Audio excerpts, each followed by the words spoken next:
चाहिए होता है और उन डेटा को कैसे रिकॉर्ड करना है। ठीक है, तो सबसे पहले तो हम बात करेंगे एक्सपोर्ट डेटा की। एक्सपोर्ट डेटा के लिए आप देख सकते हैं कि एक्सपोर्ट डेटा ये ब्रांड ओनर का भी हो सकता है, इंपोर्ट का भी हो सकता है और बिल का भी हो सकता है, अपना प्रोड्यूसर एप्लीकेशंस का।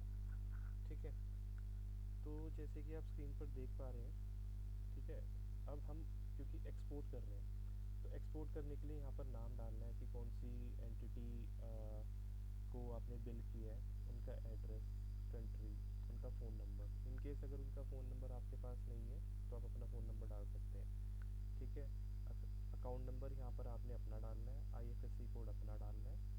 और प्लास्टिक टाइप में जैसे अलग अलग प्लास्टिक टाइप है जो आपने एक्सपोर्ट किया था, एचटीपी था, पेट था, इसमें से जो भी आपकी प्लास्टिक टाइप थी वो डाल दीजिए। और अगर इसमें नहीं है तो आप अदर्स क्लिक कर सकते हैं। नेक्स्ट होता है प्लास्टिक। अगर आप इन केस अदर मेंशन कर रहे हैं, ठीक है, अदर के केस में आपको यहाँ पे जो भी प्लास्टिक टाइप है वो उसका नाम मेंशन करना है।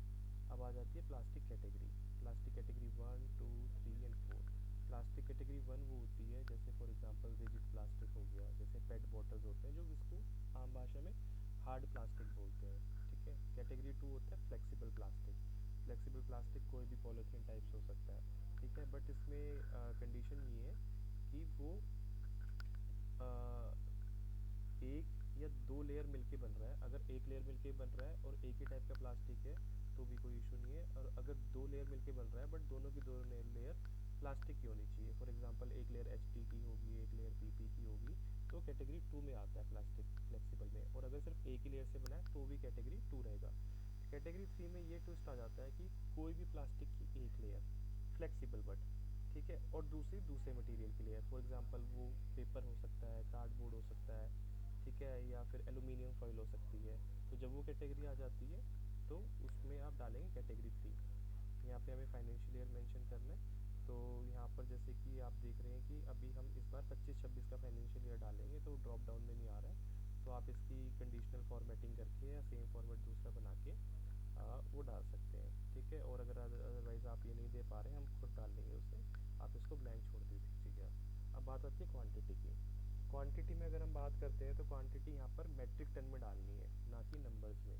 ठीक है, तो फॉर एग्जांपल 1000 केजीज है तो 1 मेट्रिक टन हुआ। ठीक है, और अगर वन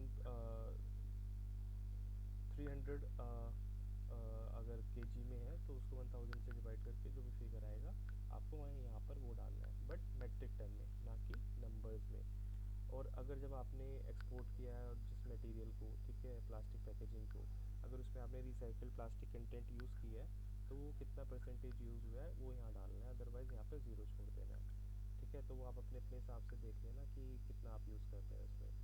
जीएसटी अमाउंट आ गया नेक्स्ट। तो जो बेसिकली जो भी वो बिल रेज़ किया होगा आपने एक्सपोर्ट करने के लिए, किसी को सेल्स बिल जनरेट किया होगा, है ना, तो उसमें जीएसटी अमाउंट कितना कटा है, ना कि टोटल अमाउंट। तो सिर्फ जीएसटी अमाउंट डालना है और फिर बाद में जीएसटी इनवॉइस नंबर, और ऐसे करके आपको सारी की सारी एंट्रीज यहाँ पर फिल करनी है।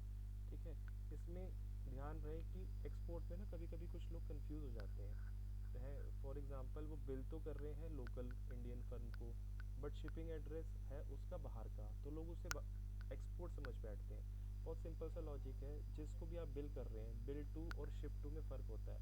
जिसको भी आप बिल कर रहे हैं, अगर वो बिल लोकल कंपनी है, इंडिया की डोमेस्टिक कंपनी है, तो वो एक्सपोर्ट करनी ही कंसिडर किया जाएगा, वो इम्पोर्ट ही डोमेस्टिक सेल्स ही कंसिडर किया जाएगा। तो ऐसे अकॉर्डिंगली आपको